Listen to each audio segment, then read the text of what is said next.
Torej, tudi vi ste na nek način, sicer na lokalni ravni, ampak del teh oblasti, politikov, ki se mogoče boji ljudstva ali ne, kako torej doživljate to izjavo današnjo, ki je zmagovalna, ki so ji bralci namenili največ glasov in kako nasploh ste se imeli danes na prireditvi? Najprej imel sem se res zelo dobra, veliko sem se smejal, ker je verjetno polovica zdravja.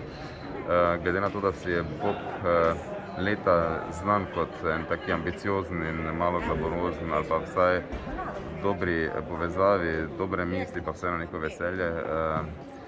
So bila pričakovanja velika, ampak dogodek sam je bil pa nad pričakovanje, to se pravi čestitke vsem, ki so k temu prispevali. Gospod Drevenšek je seveda izjemno dober, znal je potegniti vsebine iz samih predlaganih Bobov, bilo jih seveda čez leto še veliko dobrih.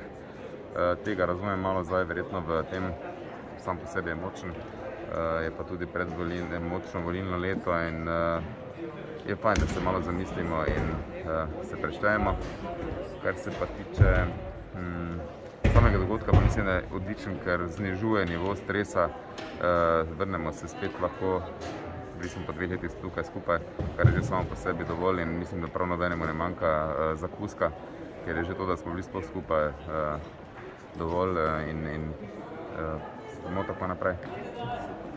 Drugače sam pa se ne bojim in sem vsak dan na kolesu med vseh okoljih in tovarniških in mestnih in športnih, tako da ja. Najlepša hvala.